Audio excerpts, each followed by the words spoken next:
Kanouté. Je suis directeur exécutif de ENDA Ecopop et en même temps coordinateur pour l'Afrique de l'Observatoire de la démocratie participative. Peut-être clarifier un peu le positionnement de ENDA Ecopop par rapport à ENDA Tiers-Monde. ENDA Tiers-Monde, c'est un réseau mondial créé depuis 1977 qui a son siège en Afrique. Ici au Sénégal, vous êtes au siège de ENDA Tiers-Monde. Et dans ces années-là, 77, toutes les grandes organisations internationales s'implantaient en Europe, s'implantaient en Amérique. Mais les pères fondateurs, notamment Jacques Bignoucourt et Ben Madi Cissé et Cheikh Hamidou Kane, qui étaient les pères fondateurs de ENDA Tiers-Monde, Cheikh Hamidou Kane, l'écrivain, qui étaient les pères fondateurs de ENDA Tiers-Monde, ont dit non, si nous devons intervenir en Afrique, il ne faut pas aller s'installer en Europe pour intervenir en Afrique. Il faut s'installer en Afrique. C'est pour cela qu'ENDA a pris le nom de Tiers-Monde.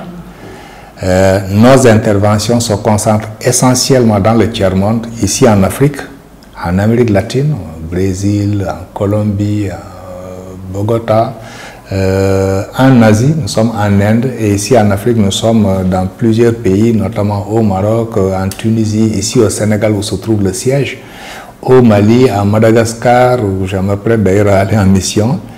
Et donc, ENDA Tiers-Monde, c'est le réseau. Si je dois comparer, c'est comme si on dit les Nations Unies. Quand vous dites les Nations Unies, c'est le système dans sa globalité. Et dans les Nations Unies, vous avez le PNUD, le programme des Nations Unies pour le développement. Vous avez l'UNICEF, vous avez l'OMS, vous avez le PAM, vous avez etc., etc. Donc, chacun des départements s'occupe d'un aspect précis. C'est exactement comme cela à ENDA. ENDA Tiers-Monde, c'est le réseau international, et dans ENDA Tiers-Monde, il y a plusieurs départements qui s'occupent chacun d'un aspect particulier. Vous avez ENDA Santé qui s'occupe des questions de santé, vous avez ENDA Pronat qui s'occupe des questions de protection de la nature, vous avez ENDA Eau Populaire qui s'occupe des questions d'accès à l'eau, vous avez ENDA Jeunesse Action, et ENDA Ecopop est le département de ENDA qui s'occupe des questions de décentralisation, gouvernance et développement local. Ecopop a été créé en 1991, donc nous fêtons nos 30 ans, et depuis 1991, nous agissons pour l'émergence de villes et territoires durables en Afrique. Donc l'Afrique concentre essentiellement notre intervention, et c'est essentiellement sur l'émergence des villes et territoires durables. Et quand nous disons villes et territoires durables, c'est des villes qui sont conçues dans leur gouvernance pour qu'elles soient participatives, puisqu'on ne peut pas concevoir une ville sans ceux qui sont dans la ville, les habitants, les citoyens, les jeunes, les femmes, etc. Donc, la gouvernance de la ville, pour nous, nous tenons à cela. C'est pour cela que nous avons beaucoup d'activités sur le développement local, nous avons beaucoup d'activités en direction des autorités locales. Deuxième volet de notre activité, c'est les services sociaux de base qui sont dans la ville. Et nous les considérons comme étant des droits. Pour la ville, nous disons que tous ceux qui sont dans la ville ont droit à l'éducation, ont droit à la santé, ont droit à la mobilité, ont droit à la... Donc, ils ont droit à un environnement sain, etc., etc. Un environnement propice qui leur permet de s'épanouir. Et tous ces aspects-là que certains vont considérer comme étant des besoins, nous nous disons c'est des droits. Donc, nous travaillons pour que les autorités locales puissent, puisqu'ils ont été élus pour ça, pour qu'ils puissent répondre à ces droits-là, mais nous travaillons également avec les communautés pour qu'ils puissent se rendre compte que ces besoins qu'ils expriment sont des droits qu'ils ont et qu'ils doivent les revendiquer. Et notre troisième champ, c'est le développement économique.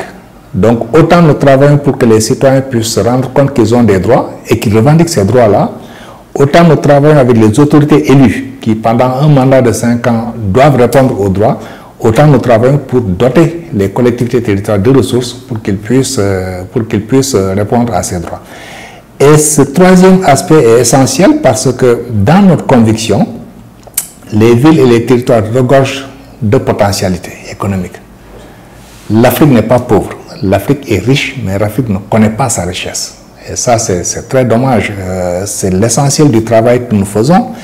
Je vais vous donner quelques exemples pour étayer. J'espère que ça ne nous éloignera pas du thème, mais bon, je vais vous donner quelques exemples pour étayer. Quand vous prenez ce qu'on appelle aujourd'hui les dragons asiatiques, les dragons qui sont en Asie, c'est Singapour, c'est Malaisie, etc.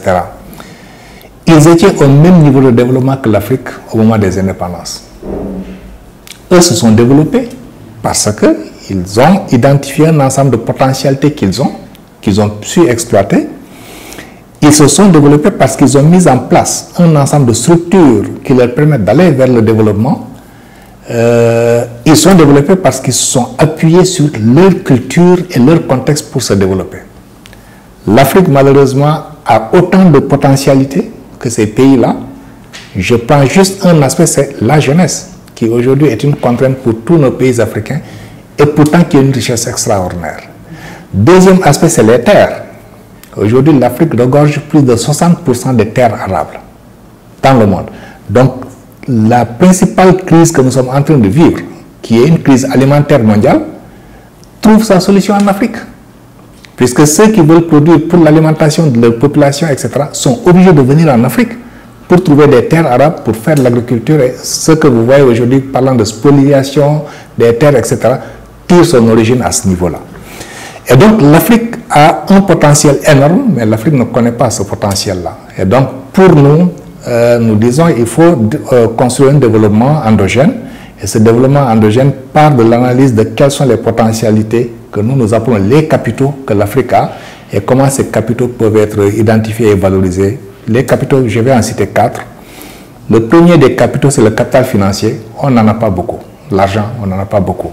Bon, on travaille avec d'autres pour avoir les ressources. Mais le peu qu'on a n'est pas bien géré. L'actualité récente au Sénégal le prouve. Avec ce qui s'est passé avec la Cour des comptes, etc., les meilleures ressources qu'il y a, malheureusement, ne sont pas bien gérées pour qu'on puisse tirer le meilleur profit. Le deuxième des capitaux qu'on a en Afrique, c'est le capital humain et social. La jeunesse de l'Afrique. Cet capital n'est pas bien utilisé, il n'est pas bien valorisé. Regardez juste ce qui se passe dans le milieu de l'éducation. Dans d'autres continents, on prend les jeunes, on les met dans un circuit qui leur permet de former à entreprendre. Malheureusement, ici en Afrique, on forme à administrer, ce qui est une autre mentalité. Les jeunes Africains ont du mal à entreprendre. Ils ont la volonté, vous les trouvez dans d'autres continents, vous allez voir qu'ils sont pleins d'enthousiasme pour travailler, mais malheureusement, le cadre et l'environnement dans lequel il est ne leur permet pas de s'épanouir et d'entreprendre. Donc, le capital humain et social est un des premiers capitaux que l'Afrique a, que les autres pays n'ont pas, les autres continents n'ont pas, mais malheureusement l'Afrique n'a pas bien exploité ce capital humain-là, humain et social, et ça fait que ce capital se transforme plutôt en une bombe sociale qui est là et qui est prêt à exploser à tout moment. Troisième capital qu'on a, c'est le capital physique. Le capital physique, c'est tout ce qu'on a comme infrastructure, tout ce qu'on a comme données, etc., qui peuvent être exploités, mais qui ne le sont pas. Malheureusement. Ce capital physique-là est là, même la terre fait partie de ce capital physique-là. Il est accessible, il est nombreux, puisque ça fait 60% des terres arables dans le monde, mais il n'est pas bien valorisé. Il n'est pas connu. Bon, malheureusement, ceux qui connaissent la valeur viennent pour s'accaparer des terres et l'exploiter pour l'agrobusiness et alimenter leur population, ce qui fait que l'Afrique, malheureusement, l'Africain est utilisé plutôt comme main-d'œuvre travaillant sur ce truc-là. Troisième capital qu'on a, c'est le capital naturel. Et ce capital naturel, l'Afrique en regorge. Prenez juste ce qui se passe dans les ressources minières. Dans l'industrie du pétrole aujourd'hui, le Sénégal, bon, on a découvert d'importants gisements de pétrole. Les ressources minières, vous allez à Kédougou, vous allez à Tamba, vous allez à Matam, vous allez ici à Tivaouane, à côté, avec ce qui se passe à Diogo, vous allez à Matam. L'Afrique regorge de potentialités minières extraordinaires, mais ces potentialités ne sont pas bien connues, ne sont pas bien exploitées. Donc si on prend ces 4 capitaux-là, l'Afrique n'est pas pauvre. Nos États africains ne sont pas pauvres, mais malheureusement, ils ne sont pas connus. Donc, notre rôle, la troisième mission de notre travail, c'est de dire comment est-ce qu'on peut aider les collectivités territoriales, puisque c'est notre champ d'intervention, comment est-ce que nous pouvons aider les États à connaître ces différents capitaux-là et à les valoriser, à les exploiter pour construire la richesse de l'Afrique et pour construire le développement de l'Afrique. Ça, c'est les trois piliers de notre développement à ENDA EcoPop, et l'essentiel de ce travail-là se fait avec les collectivités territoriales, puisque notre conviction, c'est dans les territoires que le développement va se faire. On ne peut pas construire le développement à partir du sommet. On l'a tenté depuis avant les indépendances, ça a donné la situation dans laquelle on est.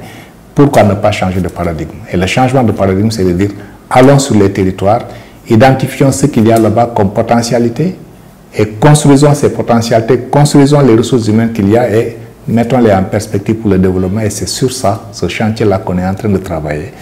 Et comme je l'ai dit, ça nous occupe, nous, ENDA EcoPop, basé ici, au Sénégal, mais notre intervention, c'est sur 30 pays d'Afrique. Bon, vous verrez sur la carte, tous les points rouges, c'est des pays où nous intervenons. Bon, ici, tous les points bleus et rouges au Sénégal, tous les points bleus et jaunes au Sénégal, c'est les points où nous avons des bureaux qui fonctionnent et autour de ces missions que je viens de dire. Et les points rouges en Afrique, autour de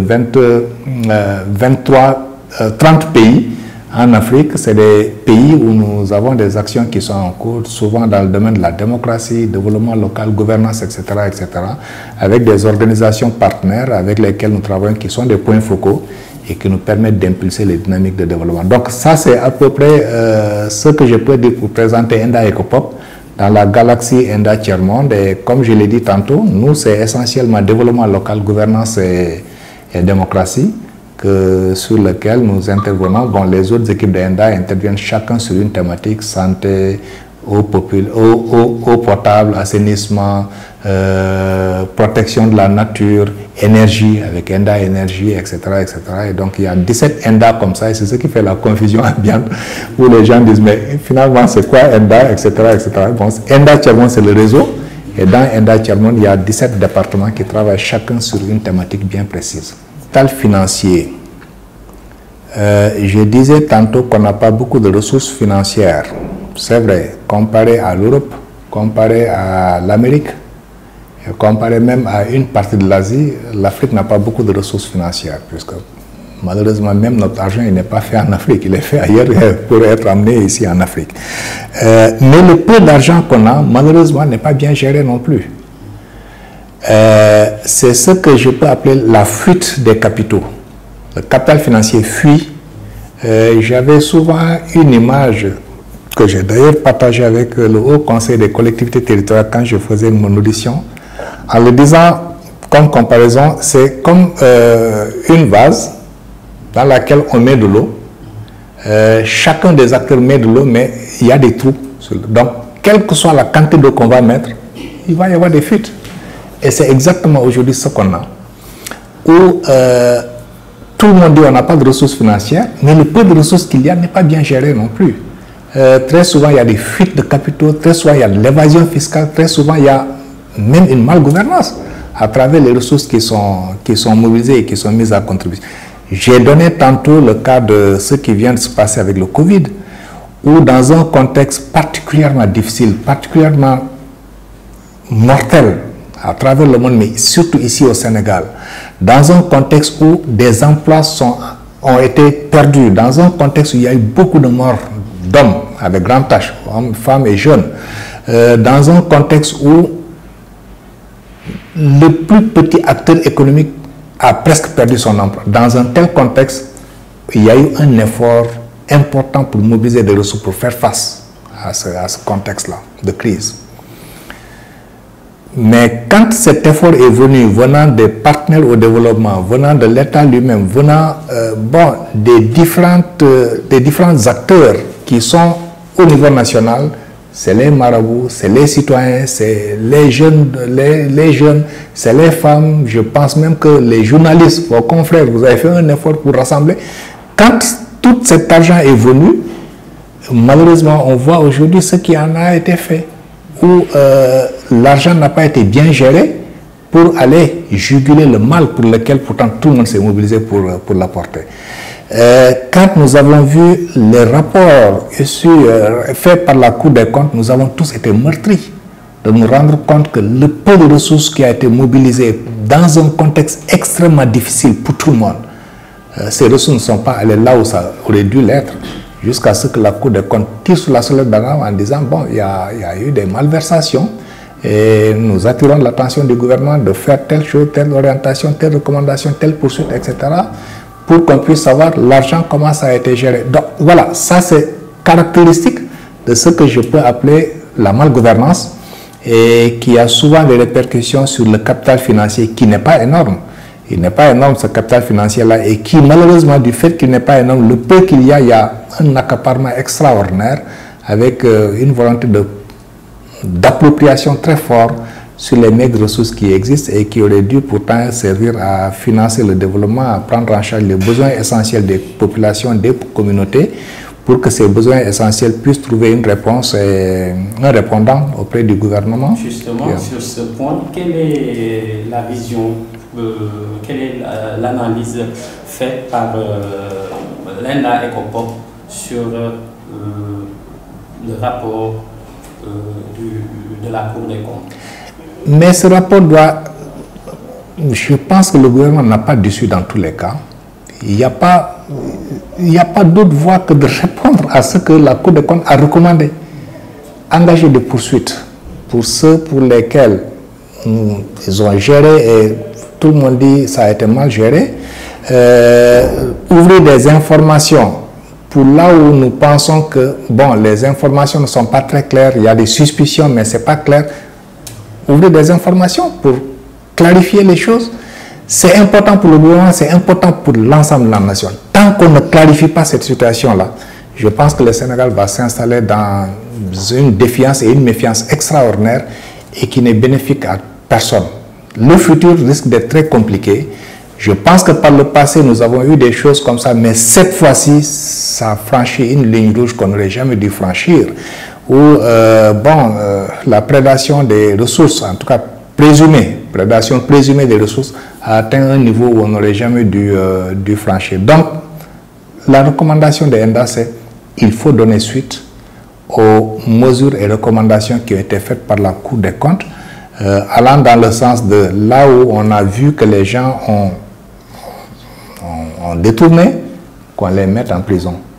Là où on dit, bon, on ne sait pas ce qui s'est passé, il faut clarifier, qu'on ouvre des informations. Et là où on dit, non, c'est des bonnes pratiques qu'il faut documenter et qu'il faut vulgariser, qu'on capitalise ces bonnes pratiques-là et qu'on les donne en modèle pour ceux qui doivent gérer, puisque c'est l'argent public.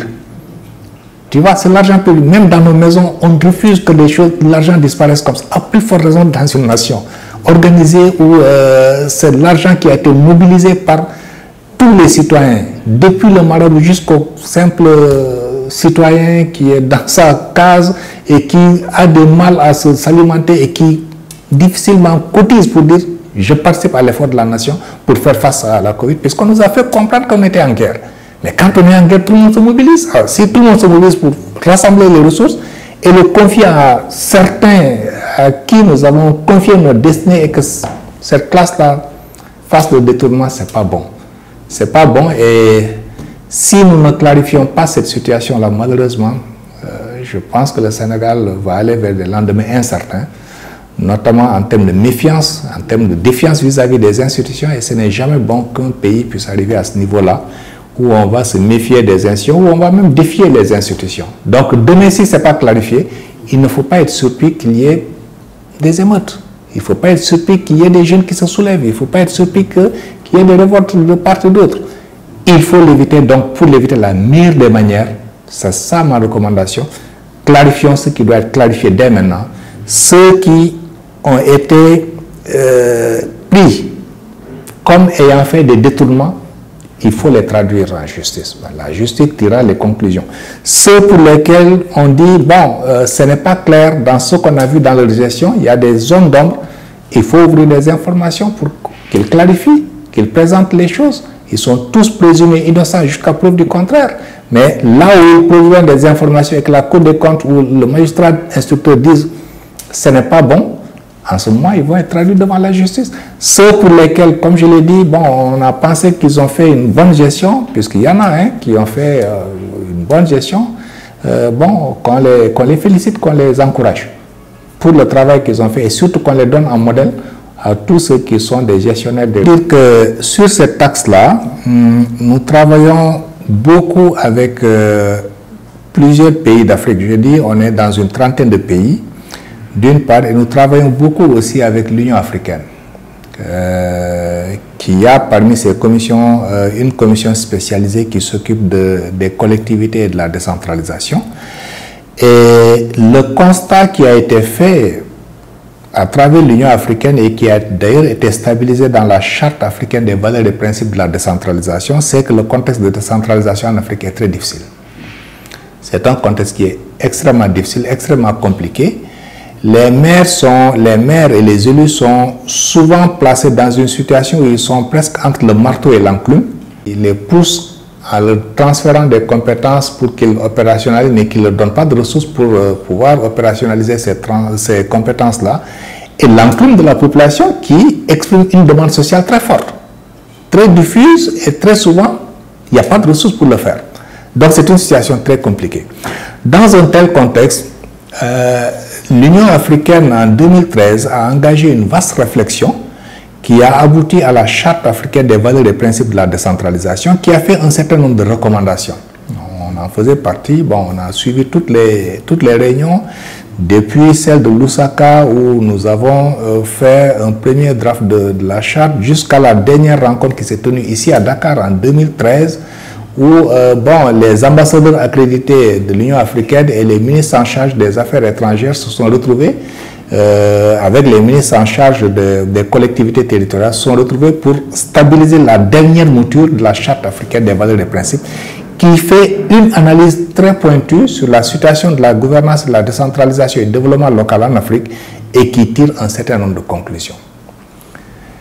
Parmi ces conclusions, c'est qu'il faut aller vers une meilleure participation des citoyens à la gouvernance. On ne peut pas gouverner en excluant ceux pour qui nous devons travailler. Parmi ces recommandations, il faut aller vers une meilleure transparence dans la gestion des ressources publiques. On vient d'en parler tout de suite. Parmi ces recommandations, il faut aller vers l'équité. Il faut aller vers des approches inclusives et équitables. Quand je dis inclusive, que tout le monde, tous ceux qui sont porteurs de légitimité puissent être mis à contribution, pas uniquement ceux qui sont des détenteurs de mandat, puisque très souvent c'est ça la difficulté. Ceux qui se sont battus, qui ont été élus, pensent qu'une fois qu'ils sont élus, pendant 5 ans, ils peuvent faire ce qu'ils veulent. Ce n'est pas possible. Puisqu'à côté de ceux qui sont ces détenteurs de mandat public-là, il y a ceux qui sont des légitimités sociales. Ici au Sénégal, je vais prendre le cas des groupements de femmes qui ont bâti une légitimité sociale extraordinaire. Je vais prendre le cas des autorités coutumières, des autorités religieuses qui ont une légitimité très forte et qui doivent être mises à contribution pour la gouvernance. Et donc, l'Union africaine a dit c'est important d'aller vers des approches inclusives, mais aussi vers des approches égalitaires. L'Union africaine a recommandé également qu'il faut aller vers une meilleure solidarité entre les communautés, mais une meilleure solidarité entre les territoires. Puisque très souvent, on voit que, quand on pose la question de quels sont les besoins que vous avez, chacun va d'abord parler pour soi-même. Alors, comment passer de ce besoin individuel à la priorité collective pour que tout le monde puisse se retrouver dans la gouvernance? C'est un pari extraordinaire. Et quand je parle de la solidarité, c'est aussi les événements récents. À travers le Covid, on a vu la solidarité que je viens de dire tout à l'heure, à travers la contribution, à travers les conflits qu'il y a. On a vu toute la solidarité qu'il y a. Bon, si je sors du cas du Sénégal pour aller dans le cas de l'Europe, vous avez suivi à travers l'Ukraine toute la solidarité qui s'est manifestée autour. Et c'est aussi toute la problématique liée au changement climatique. Vous avez dû suivre les dernières inondations qu'il y a eu. C'est toute une manifestation de solidarité qu'il y a eu. Donc voilà, l'Union africaine a dit c'est important d'aller vers une gouvernance marquée par le sceau de la solidarité. L'Union africaine a dit on n'a pas beaucoup de ressources. Les ressources qui sont là, il faut les gérer de manière efficiente. Efficace et efficiente. Quand je dis efficace, c'est qu'il faut faire les choses telles que ça a été défini par tout le monde. Mais quand je dis de manière efficiente, il faut gérer, faire beaucoup avec le peu de ressources qu'on a. Donc, recommandation de l'Union africaine, il faut aller vers une gouvernance efficace et une gouvernance efficiente. Cinquième chose, l'Union africaine a dit il faut aller vers ce que je peux appeler la transversalité, puisque nous intervenons tous à des échelles différentes. Nous, aujourd'hui, notre échelle d'intervention, c'est le quartier, c'est la commune, c'est le département. Ici au Sénégal, dans d'autres pays, on va dire c'est le secteur, c'est le village, et ensuite c'est la région. Dans d'autres, on va dire bon, c'est à l'échelle des provinces. Dans d'autres, au Nigeria par exemple, on va dire c'est à l'échelle des États, puisque c'est des États qui sont... L'Union africaine dit, si nous voulons aller vers une gouvernance harmonieuse, c'est important qu'on puisse articuler ces différentes échelles-là. Pourquoi c'est important? Parce que très souvent, sur certains domaines, une partie de la politique est gérée par la collectivité, l'autre partie est gérée par l'État. Je donne le cas des écoles, par exemple. Vous voyez, quand vous devez investir pour faire des salles de classe, la salle de classe, vous, en tant que maire, vous pouvez la faire. Mais celui qui va enseigner dans la salle de classe, c'est le maître. Il doit être affecté par l'État. Donc, s'il n'y a pas une articulation entre l'initiative de la mise en place de l'équipement et la politique nationale de l'éducation, malheureusement, les choses non. C'est pareil dans le domaine de la santé, c'est pareil dans le domaine de l'environnement, dans le domaine de la gestion de l'environnement, on ne peut pas le gérer. Donc, l'Union africaine a dit qu'il faut aller vers une approche qui permette d'articuler les différentes échelles. C'est ce qu'on va appeler la territorialisation des politiques publiques et des agendas internationaux également. Donc voilà un certain nombre de recommandations que l'Union africaine a dit et qui est issu de l'analyse que nous avons fait des contextes et des difficultés que l'Afrique traverse. Et en fonction de ces contextes et ces défis-là, les recommandations ont été faites pour qu'on puisse aller vers la prise en charge effective et adéquate de ces différents chantiers-là qui sont ouverts et autour desquels nous travaillons aujourd'hui avec les États africains. Ici au Sénégal, on a beaucoup travaillé avec le ministère en charge des collectivités et les autres ministères aussi. On a beaucoup travaillé avec eux, mais essentiellement nous travaillons avec les autorités locales également pour les aider à mettre à niveau leur approche de gouvernance pour qu'elle soit participative, qu'elle soit inclusive, qu'elle soit transparente, qu'elle soit efficace, efficiente, qu'elle soit, etc. Donc, nous travaillons avec les autorités pour une mise à niveau de leur approche de gouvernance pour que cette approche de gouvernance puisse répondre aux besoins. C'est important ce point de gouvernance puisque de notre point de vue et de l'avis de plusieurs experts, la gouvernance est au cœur du développement. Même la question de la gestion des ressources minières, c'est une question de gouvernance. La question de l'éducation des enfants, c'est une question de gouvernance. La question de la relation avec la presse, c'est une question de gouvernance. Donc, si la gouvernance n'est pas adéquate et n'est pas bien appropriée, aucun des secteurs ne peut marcher, puisque bon, tous vont aller vers... et malheureusement, c'est ce point central-là de la gouvernance qui n'est pas bien approprié. C'est pour cela que nous mettons un accent fort dans notre travail, pour que tout ce qui est gouvernance dans les collectivités territoriales, tout ce qui est gouvernance au niveau des États, que ces questions de gouvernance puissent être bien appropriées et que les élus et les détenteurs de pouvoir puissent se rendre compte que c'est important de travailler là-dessus et que c'est important aussi qu'ils puissent répondre en s'appuyant sur ce qu'on va appeler les principes de bonne gouvernance et que nous traduisons par des principes de gouvernance en adéquation avec le contexte et en s'appuyant sur aussi la culture. Aujourd'hui, on ne se pose pas la question. Quels sont les véhicules liés à la culture qui nous permettent d'aller vers la gouvernance? Il est clair que les questions telles que nous les percevons, nous les analysons, c'est différent de comment les Asiatiques le perçoivent. Il est clair que nous, comment nous percevons les questions d'inclusion, les Asiatiques ou les Américains ou les Français le perçoivent, ou les Européens le perçoivent autrement. Donc, il faut qu'on s'appuie sur les différents piliers culturels que nous avons pour aller vers une gouvernance en adéquation, pour aller vers la construction et le développement tel que je l'ai dit tantôt. Le prix d'excellence tire son origine exactement de ces recommandations de l'Union africaine, puisque dans la charte africaine dont j'ai parlé tantôt, qui a été adoptée par les chefs d'État en 2014, réunis en sommet à Malabo, les chefs d'État ont recommandé que malgré le contexte de l'environnement difficile, il y a aussi des bonnes pratiques et des innovations qui se font un peu partout. Et c'est important de regarder aussi ces bonnes pratiques et ces innovations. C'est important de célébrer l'excellence là où ça marche. Donc bon, on s'est appuyé sur ces recommandations en disant comment on va le faire. Et donc on a tenté la première expérience ici en Afrique. On a tenté nous la première expérience au Sénégal et en 2018, et nous avons organisé la première édition du prix d'excellence. De quoi s'agit-il?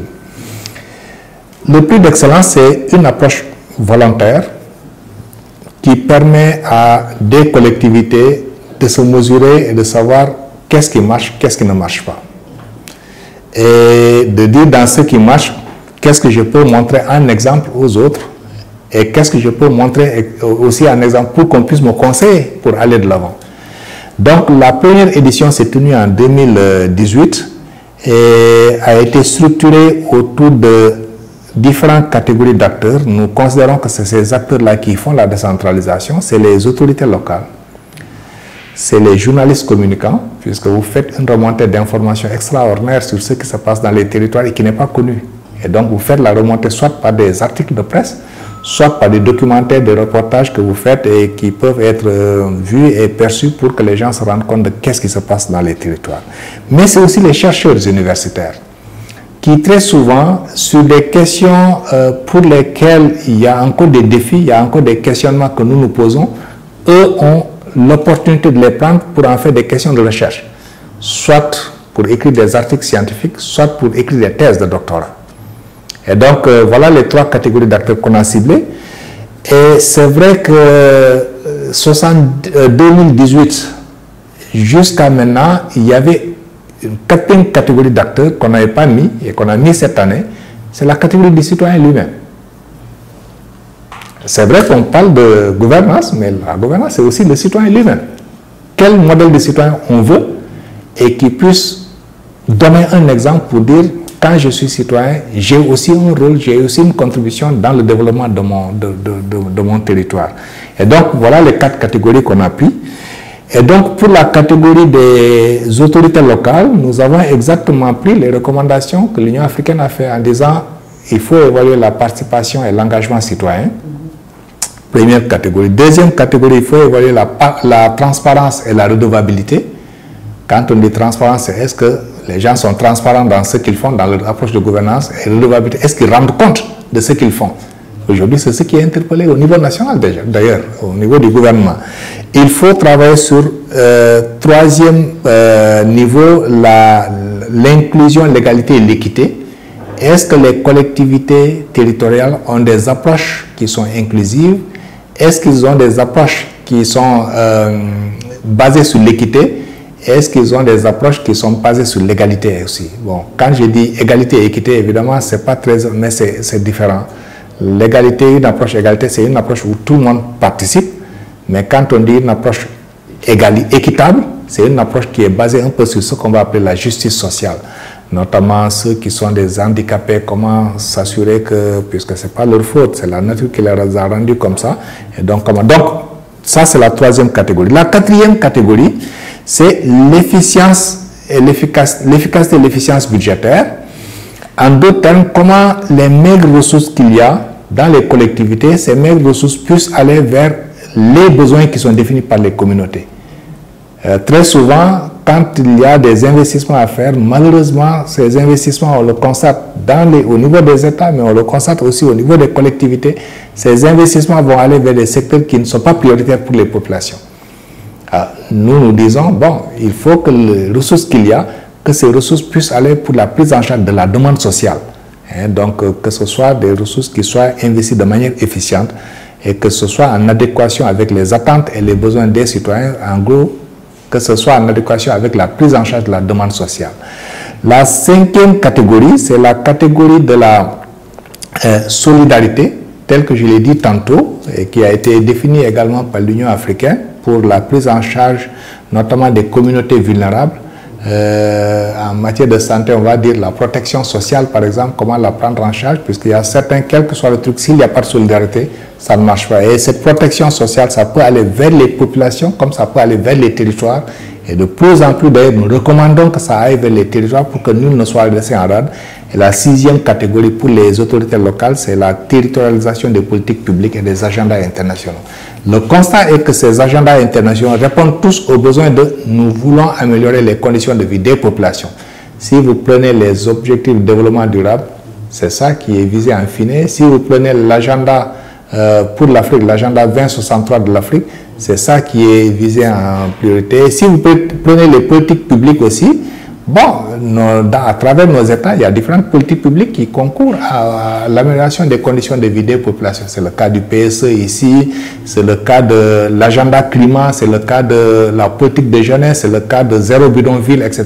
Donc voilà un ensemble de politiques publiques que nous essayons de voir comment est-ce que les collectivités s'en approprient et comment est-ce qu'ils le traduisent en action. Ça, c'est pour les collectivités territoriales. Alors ici au Sénégal, c'est pour les communes, c'est aussi pour les départements.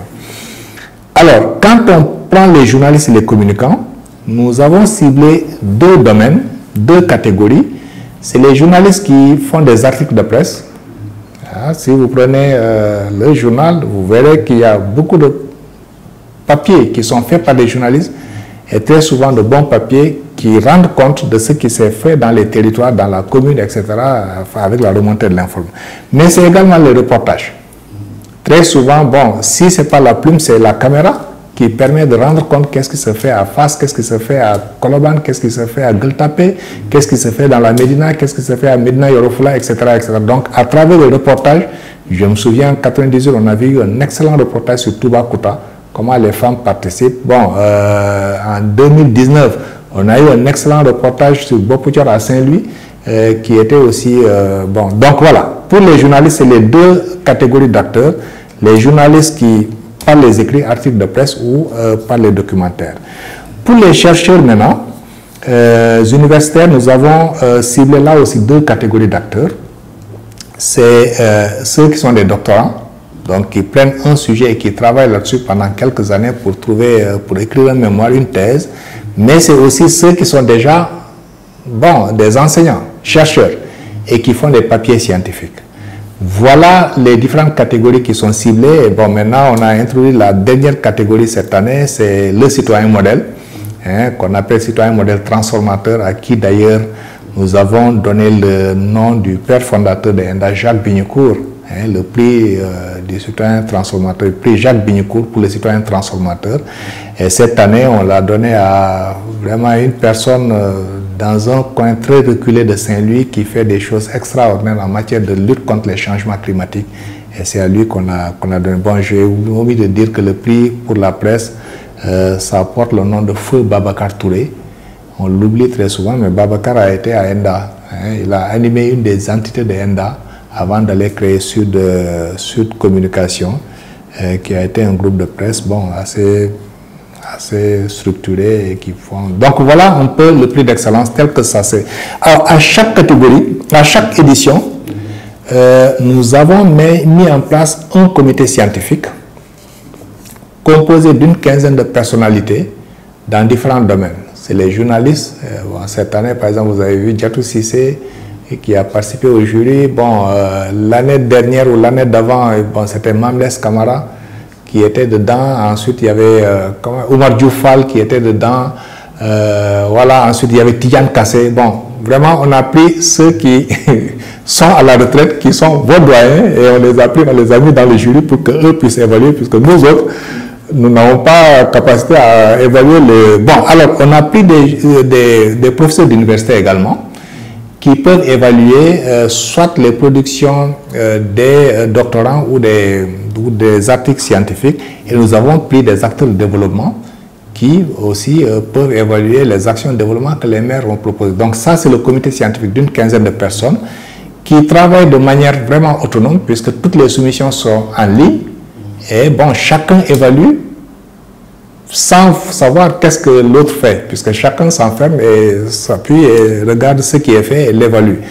Et donc, au-delà de ça, maintenant, il y a le comité de pilotage qui comprend les différents ministères qui travaillent sur les questions de décentralisation, collectivité territoriale, c'est le ministère des collectivités territoriales, c'est le ministère de l'Intérieur. Ensuite, c'est le comité, le sous-comité des bailleurs sur la décentralisation, et ensuite, bon, ENDA, et le président du comité scientifique. Donc le comité de pilotage, c'est 5 personnes qui travaillent. Et donc, c'est ces différents dispositifs-là qui permettent de faire ce travail d'analyse. Et chaque année, après les soumissions, qui, je le rappelle, c'est volontaire, le comité se réunit pendant une semaine pour analyser, noter, et nous sélectionnons les 5 meilleurs de chaque catégorie. Et c'est ces 5 meilleurs qu'on invite au Grand Théâtre pour venir partager. Alors, ce temps fort du Grand Théâtre est important puisque nous considérons que c'est un temps fort d'apprentissage sur les bonnes pratiques et les innovations qui sont présentées par les élus, qui sont présentées par les journalistes, mais qui sont présentées aussi par les chercheurs. Ça permet aux autres journalistes de savoir qu'est-ce que leurs confrères ont fait. Ça permet aux autres maires de se rendre compte que, bon, malgré le contexte difficile, il ne faut pas céder au découragement. Il y a des choses qui se font, donc c'est tout à fait possible. Et si c'est possible, nous allons nous inspirer de ce qu'ils ont fait. Ça permet également aux jeunes chercheurs, doctorants, de pouvoir se rendre compte qu'il y a des collègues qui choisissent des thèmes très intéressants et qui peuvent travailler là-dessus. Donc voilà, et une fois que nous organisons les 2 jours d'audition, retransmis en direct sur les réseaux sociaux, il y aura une note, et c'est cette note qui permettra de départager pour sélectionner parmi les 5 qui sont nominés dans chaque catégorie, pour sélectionner les 3 meilleurs qui sont classés par la suite et qui vont recevoir leur trophée au cours de la journée de distinction, qui est souvent présidée par le ministre en charge des collectivités territoriales. Et bon, avec la communauté des partenaires au développement et l'ensemble des personnes ressources qui sont invitées pour suivre l'événement. Donc voilà un peu l'idée du prix d'excellence. Et je le rappelle, c'était dans une des recommandations de l'Union africaine. Je pense, voilà, j'ai d'ailleurs la charte, une des recommandations de la charte africaine adoptée par les chefs d'État. À l'article 20, vous verrez que l'Union africaine a recommandé l'organisation d'un système transparent pour primer l'excellence. Et c'est exactement ce qu'on a fait.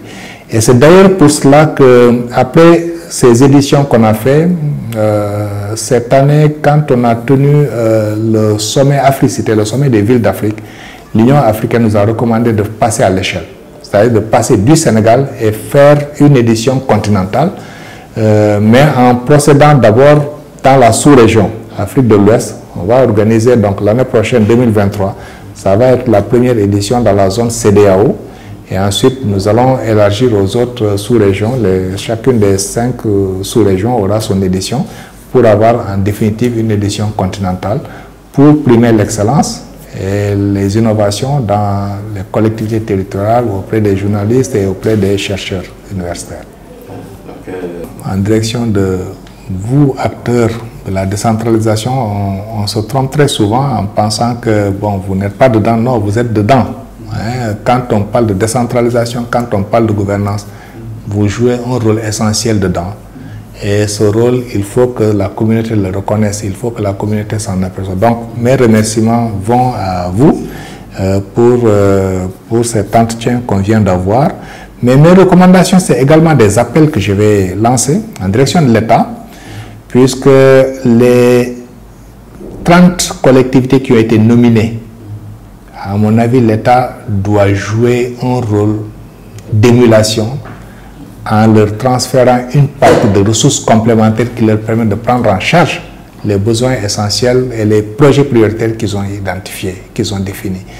Ça, c'est vraiment un appel que je fais à l'État pour que l'État puisse améliorer la décentralisation, mais surtout que l'État puisse consacrer un guichet performance pour ces 30 collectivités qui ont fait un travail extraordinaire d'identifier des bonnes pratiques qu'ils ont, de participer à une compétition qui est évaluée par d'imminentes personnalités pour arriver à se hisser à un niveau où ils sont parmi les 5. Cette année, je rappelle qu'on a reçu 156 ou 170 soumissions et dedans, nous avons choisi 30 pour les collectivités territoriales. 18 parmi les journalistes, on a choisi 5. Et pareil pour les chercheurs. Donc, pour les 30 qui arrivent à se hisser au niveau, il faut leur tirer le chapeau, mais surtout, et c'est cela l'appel que je lance, l'État doit leur consacrer un guichet performance pour qu'ils puissent avoir des ressources complémentaires qui leur permettent de prendre en charge. Ça leur permettra d'être plus motivés, de faire de bonnes actions. Donc ça, c'est le premier appel. Le deuxième appel que je formule, c'est pour les prochaines éditions, ce serait bien que la journée de remise des trophées puisse coïncider avec la journée nationale de la décentralisation, puisque c'était ça la recommandation de l'Union africaine, qu'on puisse faire une journée nationale de la décentralisation, une journée africaine de la décentralisation, et qu'on puisse organiser une cérémonie pour primer l'excellence. À mon avis, il faut que pour les prochaines éditions, que ces deux puissent coïncider. De sorte que la journée nationale de la décentralisation va aussi être une journée où on célèbre l'excellence. Ça permet de marquer les esprits, etc. Bon, troisième recommandation, ça va en direction de vos maisons de presse.